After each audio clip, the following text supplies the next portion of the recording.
Olá, pessoal, tudo bem com vocês? Já quero começar agradecendo, né, por estar fazendo parte como palestrante do primeiro Congresso Regional Multiprofissional em Saúde 2024. Antes de começar a minha fala, eu vou estar me apresentando, vou até minimizar a tela aqui para facilitar a visualização. Então, eu me chamo Daniele, sou fisioterapeuta, né, já tenho um tempinho aí na área, desde 2012. De lá para cá, a gente vem realizando cursos, formações, né, capacitações, desde a área, né, de intervenção primária até de terceira intervenção. Atualmente, eu sou pesquisadora, né, estou concluindo já o mestrado. Eu desenvolvo as minhas pesquisas aqui em Aracaju, no Instituto de Tecnologia e Pesquisa, dentro do Laboratório de Estudos Biológicos e Produtos Naturais, né, com responsabilidade, né, a responsável, a doutora Edna Aragão, e lá dentro a gente desenvolve pesquisas envolvendo o óleo essencial da Alpina Zerumbé, sobretudo, né, na conformação do produto já no mercado, né, que é o Ziclag. Então, já de antemão, eu já declaro que eu não tenho nenhum conflito de interesse, né, em relação a essa minha palestra, a essa minha fala.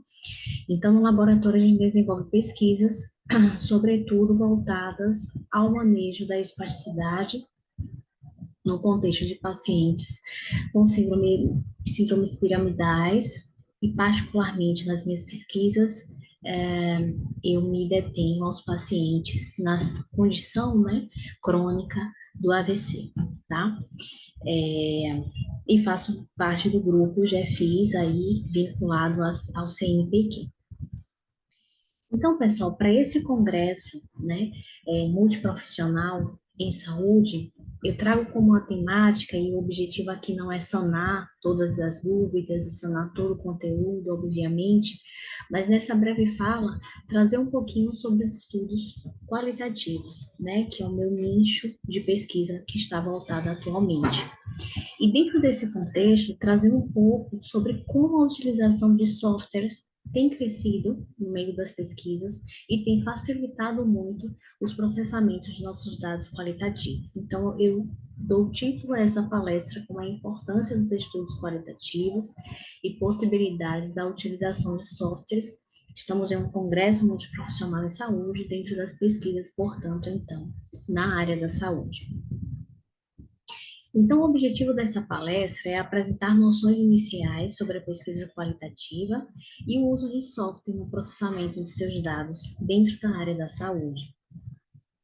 Como conteúdo programático, então a gente vai falar um pouquinho de algumas noções da pesquisa qualitativa, alguns tipos de análises qualitativas.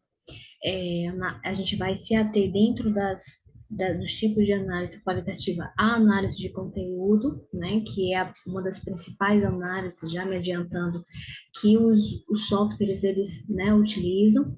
A gente vai passear um pouco sobre os processamentos de dados, né, os tipos de softwares, né, e os seus processamentos, e vai dar um pouquinho de enfoque aí ao um dos mais utilizados, né, que é o Iramotec.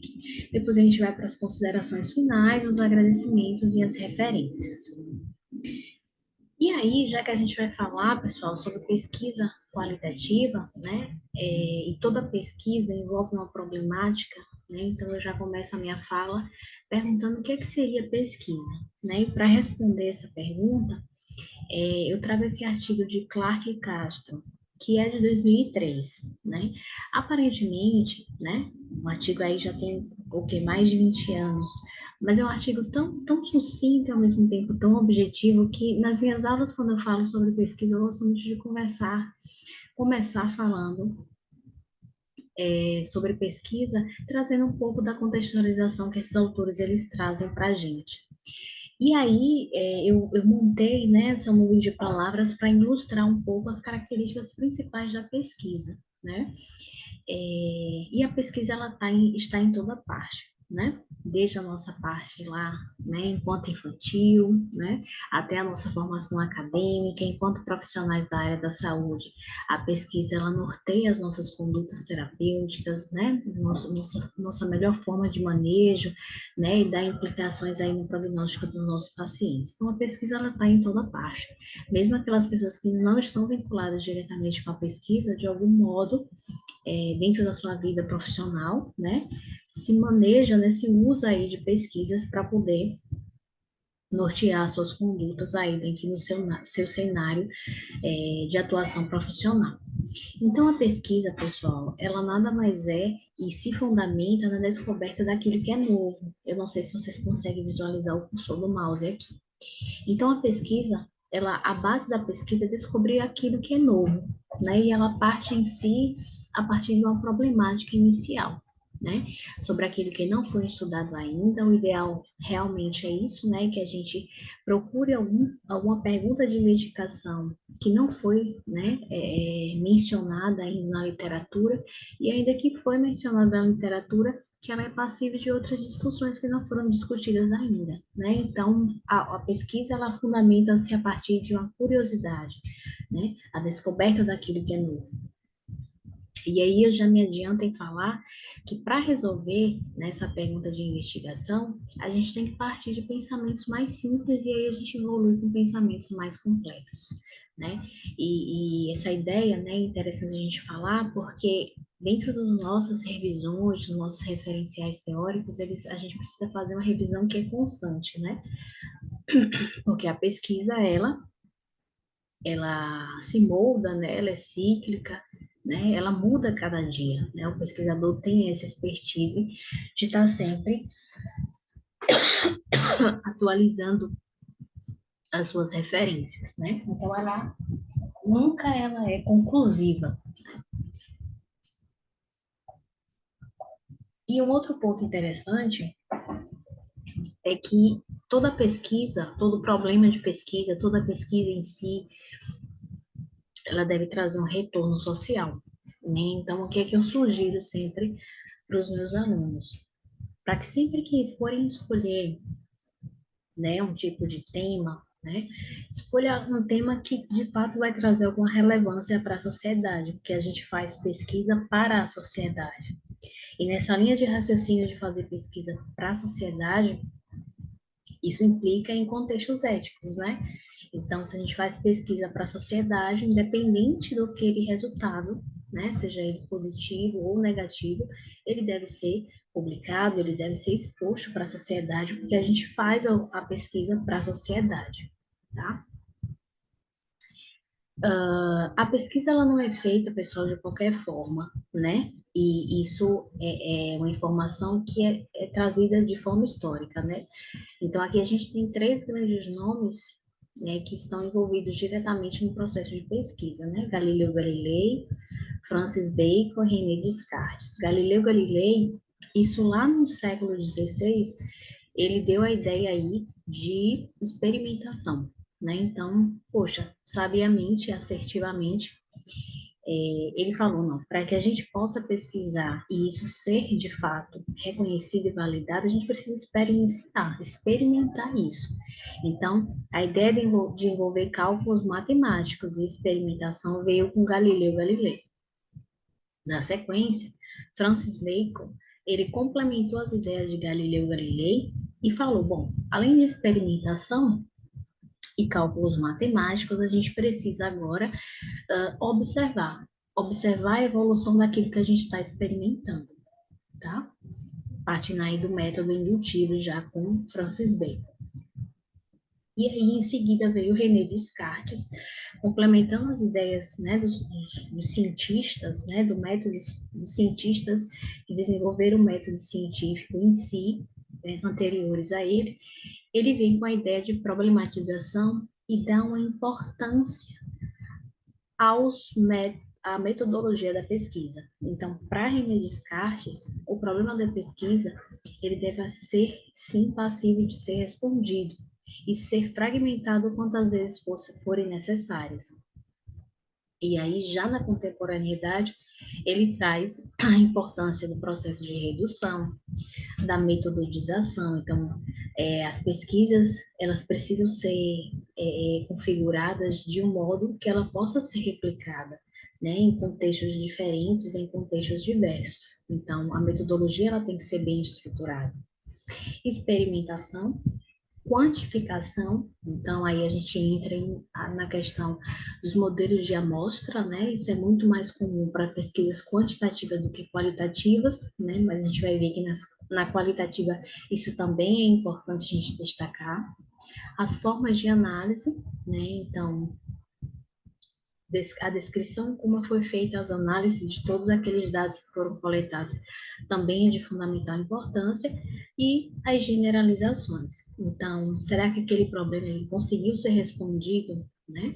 Será que todos os dados coletados, eles tiveram resultados e aqueles resultados correspondem aos objetivos iniciais? Então, toda essa parte de fragmentar o problema até que ele realmente seja respondido veio aí a partir de René Descartes, e isso se estendeu na contemporaneidade.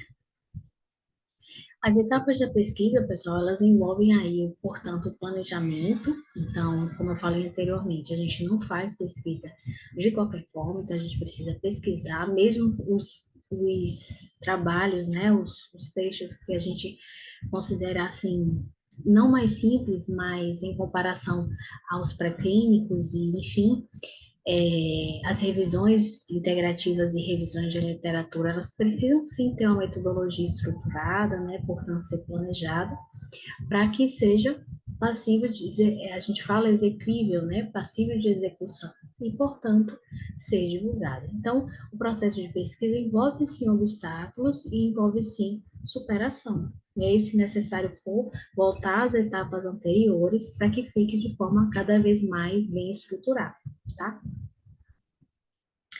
E aí, para concretizar, né, essas ideias, a gente vem com a definição da pesquisa, que nada mais é que um processo de construção do conhecimento, que tem como metas principais gerar um novo conhecimento, né? Ainda que não gere um novo conhecimento, corrobore com um conhecimento já existente, ou até mesmo refute algum conhecimento que já existe, tá? Então, no processo de pesquisa, ele é movido pela aprendizagem, né? A aprendizagem pela descoberta do novo, como a gente já discutiu aqui. E envolve aí uma aprendizagem mútua, né? Não só do indivíduo, mas para a sociedade, né? E para as futuras gerações. A gente fez um apanhado em outubro de 2023, né, sobre a linha do tempo da pesquisa científica, né, e quando a gente fala em pesquisa científica, a gente está falando em métodos científicos, né, que vieram aí lá com Galileu Galilei. E aí a gente fez essa busca em outubro do ano passado, né, na base de dados pelo IMED, que é uma das mais,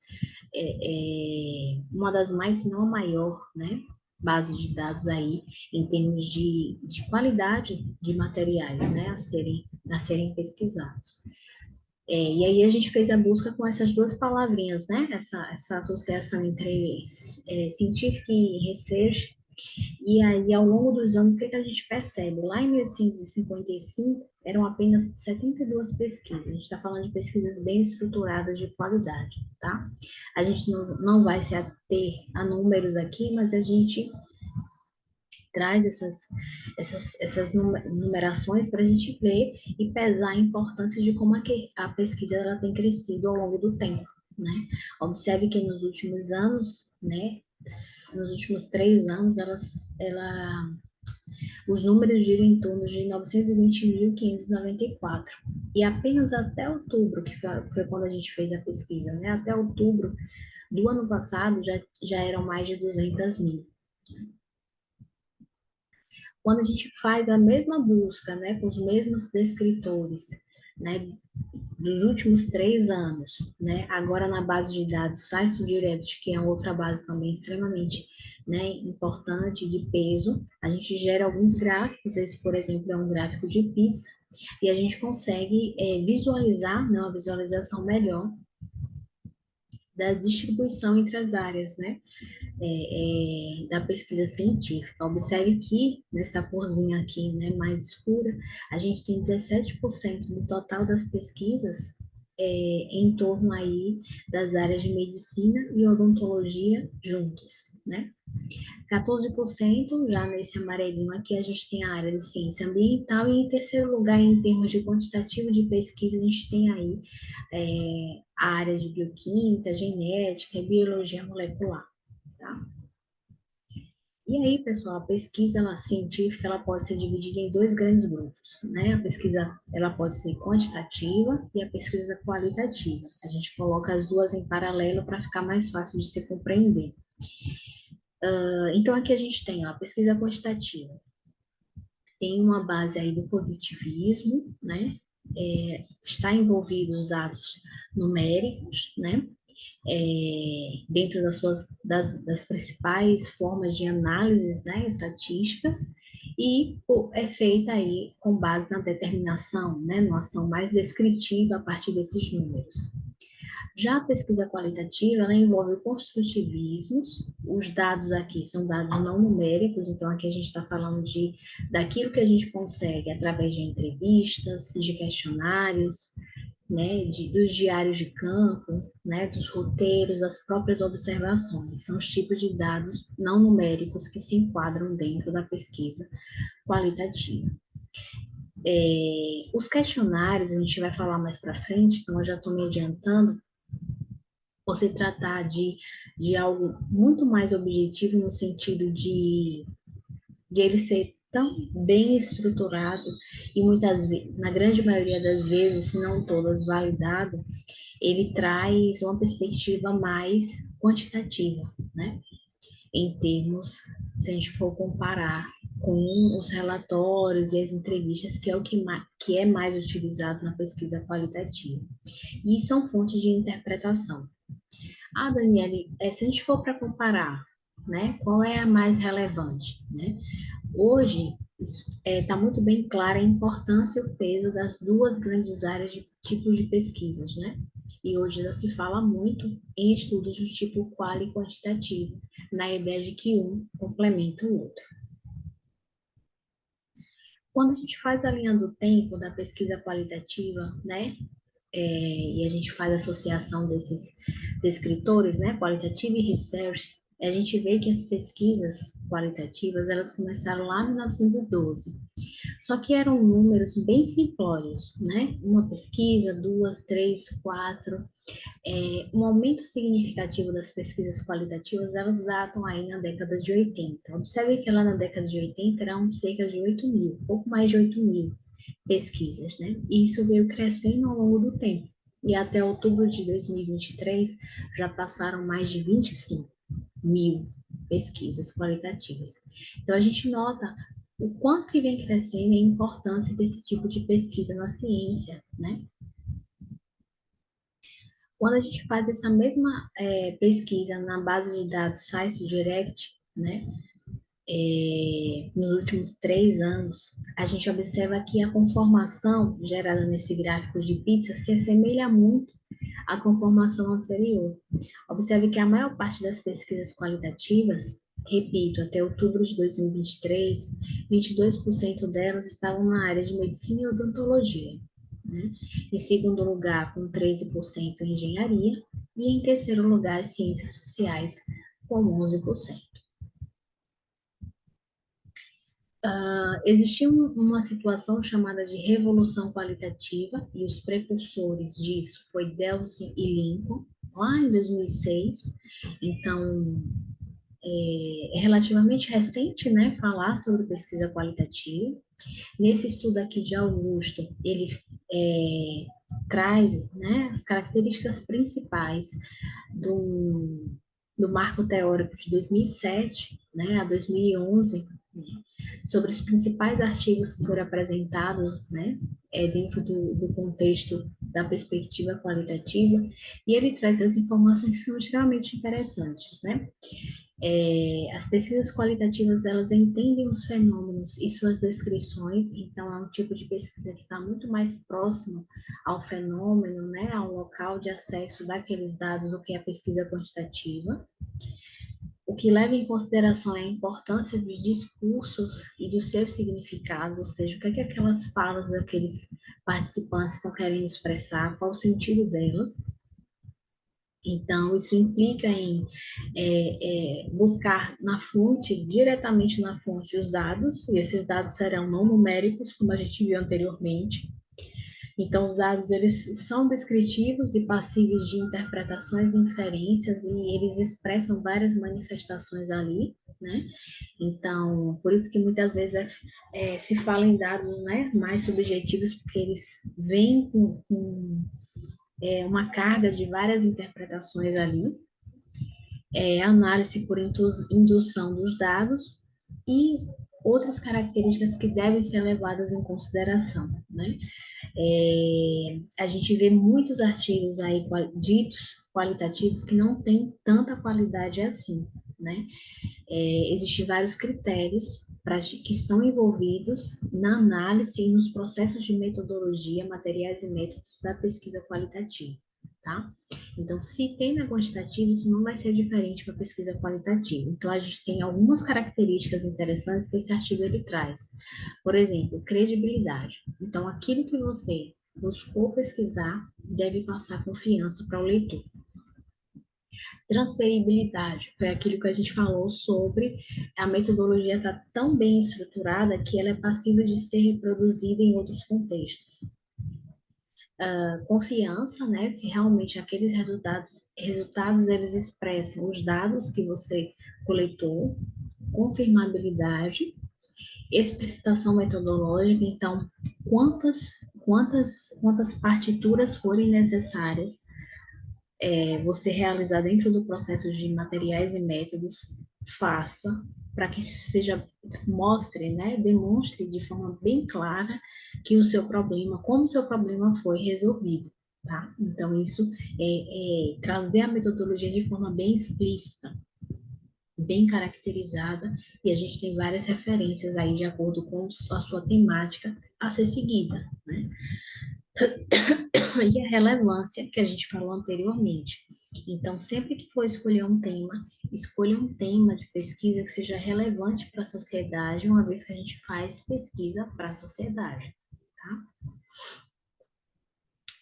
Alguns pontos úteis, né?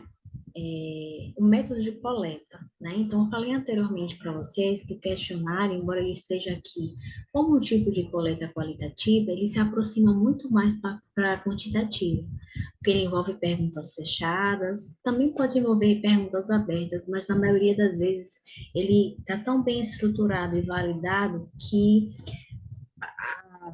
o contexto que você vai trazer aí é passível de discussão a partir das variáveis que você está colhendo ali, tá? E então a gente se aproxima muito mais da pesquisa qualitativa às entrevistas, tá? Para iniciantes, a gente costuma indicar aquelas que são um pouco mais estruturadas, né? Mas uma verdadeira pesquisa qualitativa é aquela que envolve a entrevista com a observação direta para a gente poder conseguir catalogar as informações dentro do diário de campo também, mas da forma não estruturada, tá? Então, que deixa o participante livre para se expressar e quando a gente codifica essas entrevistas para, por exemplo, né, passar para o software, como a gente vai ver adiante, elas ficam muito mais ricas a nível de interpretação, tá? Os tipos de coleta de dados, então a gente tem aqueles dados que são primários, então o pesquisador ele vai a campo e faz aquela coleta em campo, né? Ou os dados secundários, diretamente, né, com os participantes, então ele é primário porque a coleta é direta ali, né, frente a frente com o entrevistado ali, ou os dados que não são necessariamente dados brutos, né? Quando aí o contato com o participante não é possível, né? Então aí a gente tem os dados secundários, né? Para serem usados aí em outro momento. Então, indo para aquela linha que eu falei para vocês, que a pesquisa qualitativa ela deve ser bem estruturada, né? Ou seja, existem regras, existem normas, existem etapas que a gente precisa estar descrevendo nos nossos trabalhos para pesquisa qualitativa.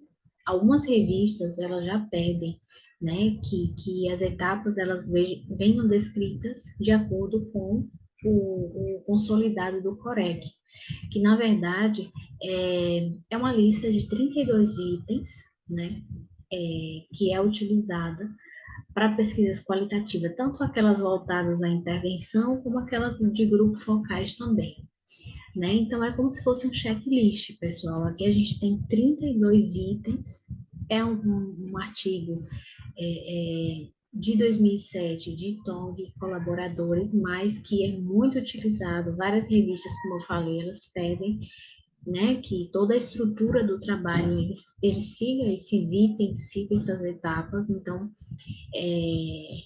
vai dar uma riqueza, né? Isso dá uma riqueza ao seu trabalho, bem assim expressiva. Então, aqui ele vai trazer para você descrever no seu trabalho, né, se houve uma intervenção, como foi feita a questão da seleção da amostra, se houve saturação de amostra ou não, né? Então, todas as características, como você descreveu a metodologia, né?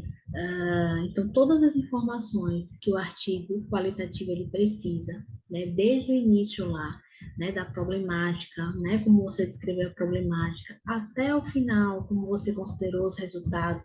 É um checklist assim bem interessante que você pode estar seguindo, e isso vai dar peso ao seu trabalho qualitativo e vai ser passível de publicação também, tá? E aqui a gente tem eu trouxe esse diagrama, que na verdade é uma tradução aí a partir de Moller e Catala, que ele traz algumas características interessantes da análise qualitativa, né? Então ele começa aqui, ó, dados da entrevista são transcritos em formato textual. Então você foi lá no seu participante, no seu campo de pesquisa, fez as suas gravações com seus participantes e você transcreveu isso para o seu Word, né? Seu documento lá textual, tá? Então, é o primeiro ponto aí. Em seguida, você vai se familiarizar com aquilo que você escreveu. Então, você vai ler quantas vezes forem necessárias ali aquele texto para dar sentido ao que você escreveu, né? Se necessário, subtrair lá palavras repetidas, né? Vícios de linguagem, né? Que tem muito nas falas, né? Nessa conversa, dessa entrevista, sempre vai existir. Então, isso vai ser subtraído à medida que você for se familiarizando com essas transcrições, com esses textos, né? E quando eu falei dessa subtração de vícios de linguagem, de palavras repetidas, aí a gente já está nessa etapa de redução de dados, né? Então, tornar o texto mais sucinto, né?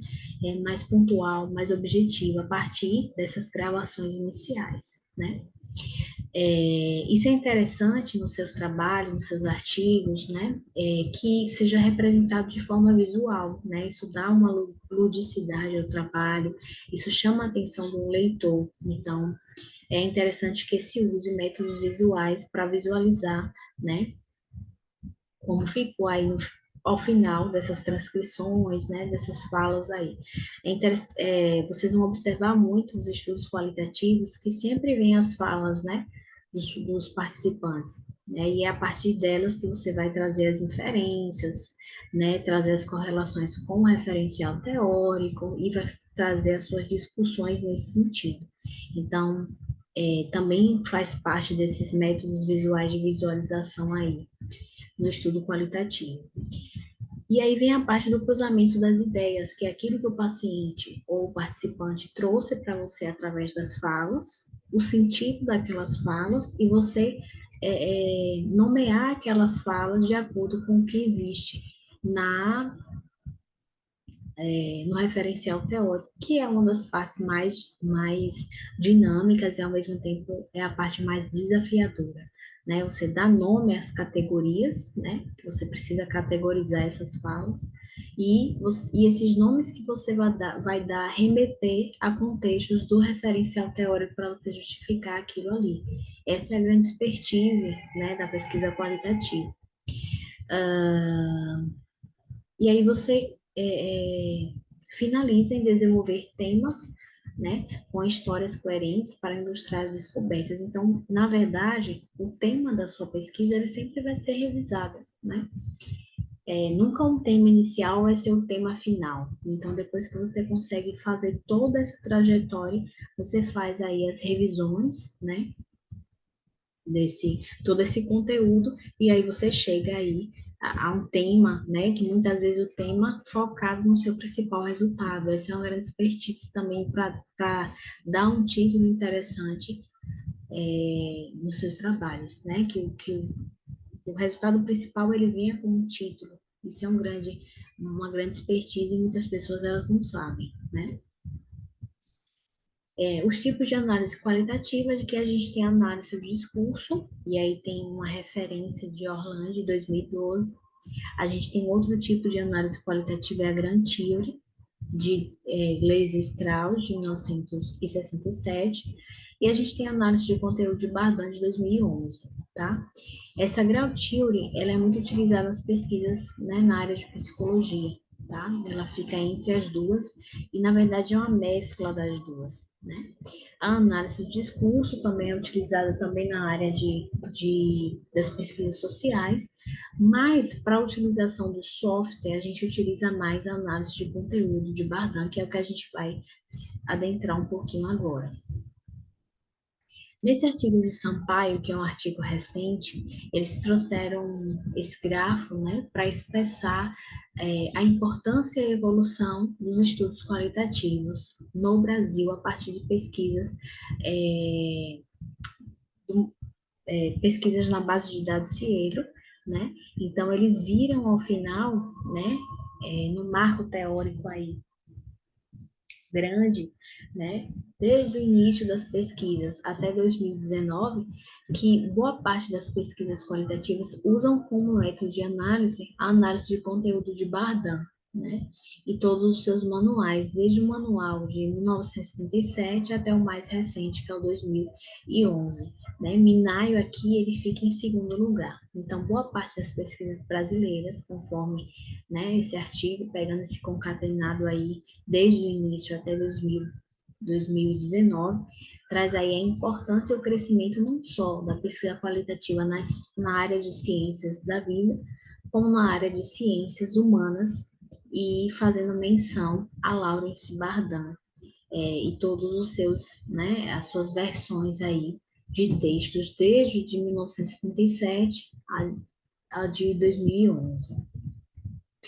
Então, como esse é o mais utilizado, como a gente viu anteriormente, para a utilização do software, é o que a gente vai discutir mais, que é a análise de conteúdo de Bardan. E a gente ela traz a forma de análise dividida em três etapas, né? Que é a fase de pré-análise, a fase de exploração do material e a fase de tratamento dos resultados, inferência e interpretação. Eu até chamei a atenção aqui a constituição do corpus, porque quando você grava as entrevistas dos seus pacientes e vocês passam para a descrição disso no Word, para vocês poderem jogar essas entrevistas agora redigidas, né, digitadas ali no Word, você precisa codificar esse texto. E esse texto, quando ele é codificado, ele passa a ser chamado de corpus textual, né? Então, quem trabalha com software lida com isso diariamente, está codificando seus textos para facilitar, para dar um suporte ao software do que você de fato quer analisar ali, as ideias que você quer cruzar entre as entrevistas, entre os grupos, as características principais das pessoas que estão envolvidas naquele estudo que você coletou, né, nos dados que você coletou.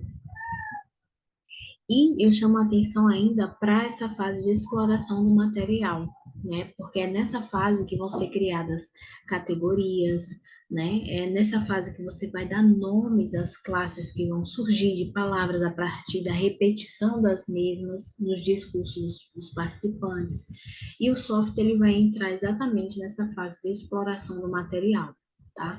É o que vai dar expertise ao seu trabalho, vai dar um diferencial ao seu trabalho e vai também te ajudar nessa fase de categorização. Depois você vai dar nomes e discutir os resultados, né?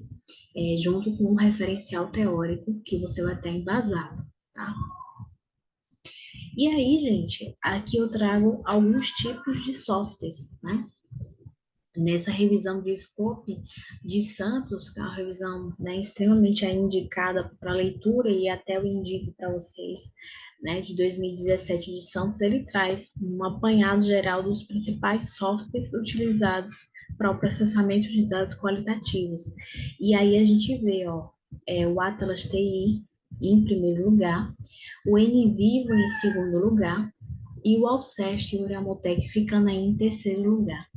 Isso não é incomum de acontecer, porque até 2013, que foi quando o Iramutec chegou para o Brasil, né, o Alceste ele tinha esse vínculo com o Iramutec. Então, por divergências de autores, eles, né, se separaram, e aí o Iramutec ele vem para o Brasil com Justo e Camargo em 2013, mas alguns dos processamentos de análises, como a classificação hierárquica descendente do Iramutec, eles têm ainda várias características que foram originárias aí do Alceste, tá? Então, aqui é só para a gente ver que existem vários softwares, né? E os principais que são utilizados, o que eu mais uso hoje, né, é o Iramutec, tá? E aí, como eu acabei de falar do mesmo, aqui é só o layout da página inicial do Iramutec. Esses softwares, eles não são difíceis de se baixar na internet, isso vai também da compatibilidade da sua máquina, tá? E especificamente o Iramutec, que é o que eu tenho mais prática, né, de acordo com o meu nicho de pesquisa atualmente. Eu vou falar um pouquinho sobre ele. É interessante que se fale, né? Existe uma confusão que se faz em achar que o Iramutec ele é um software para pesquisas quantitativas e não é, tá? Ele é um software primariamente para pesquisas qualitativas, só que tem um porém que ele utiliza esse software, que é um software estatístico, para poder processar os seus dados qualitativos, tá? Então, quando vocês baixarem, né, o Iramutec antes, vocês têm que baixar o software R, para poder você ancorar os seus dados nessa plataforma estatística, para ele poder conseguir analisar os dados, processar e representar os seus dados qualitativos, tá? Aqui só são alguns exemplos práticos do uso, né, do software que deixam, né, um respaldo de artigos qualitativos que utilizaram o software Iramutec nos seus processamentos de dados. Lembrando que tem duas análises desse software que são as mais utilizadas, tá, pessoal? É a classificação hierárquica descendente, que é a CHD, e a similitude, né? São as duas principais. Então, aqui vocês podem observar que várias áreas, né, da saúde utilizam é, o software nos seus processamentos de dados, né? Por que, que eu estou repetindo processamento de dados? Porque existem muitas pesquisas, gente, que falham muito nessa parte. O Iramotec, ele é um software que ele é utilizado para processar os dados, mas a análise quem faz é o pesquisador, tá? Todas as análises quem faz é o pesquisador a partir daquilo que é gerado em termos de gráfico, né, em representação aí mais ilustrativa que provém aí do software.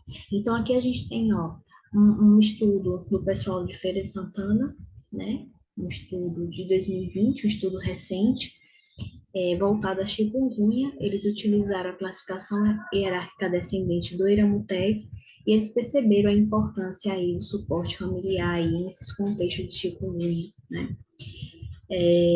Aqui já é um estudo voltado ao pessoal com quimioterapia, crianças, né?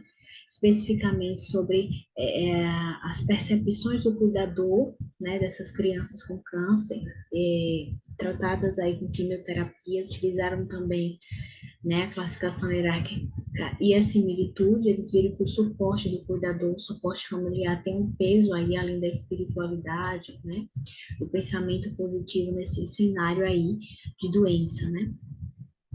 Aqui é um outro artigo que eu indico muito, né, de Camargo e Justo, que foram, eles são um casal, e foi quem trouxe o Iramutec para o Brasil, né, e é um artigo interessante que fala sobre as principais características e formas de análise desse software. Aqui são mais 3 estudos também de enfermagem, desculpa, e agora voltado a pacientes em unidade de terapia intensiva. Esse artigo também utilizou a CHD, um artigo extremamente interessante de Costa e colaboradores. Os mesmos autores publicaram um segundo artigo aqui, só que este voltado, o primeiro em relação à segurança ao paciente e o segundo, a sistematização da assistência à enfermagem, tá? E um outro artigo também interessante de Souza e colaboradores, que ele faz essa associação entre o uso do Iramutec e os tipos de coleta de dados através de entrevistas. E aí a gente já parte, pessoal, para as considerações finais, tá? E aí, o que é que eu falo para vocês? Deixa eu até abrir a câmera aqui. Analisar e correlacionar os dados mantém-se como um desafio para todo e qualquer tipo de delineamento de pesquisa. Então, não só pesquisas quantitativas, mas pesquisas qualitativas. Analisar, correlacionar aqueles dados que vocês coletaram sempre vai ser um desafio para qualquer tipo de pesquisa, né? Em se tratando dos dados qualitativos, em várias formas de análise, essas várias formas de análise que a gente viu aqui, que é possível ser feita através de softwares, né? E a própria análise aí mesmo do conteúdo, ou análise do discurso, ou da ground theory, o que vocês, né, decidirem, o que forem melhor e se enquadrem dentro da pesquisa de vocês, vão auxiliar suas interpretações e tornar as mesmas mais consistentes.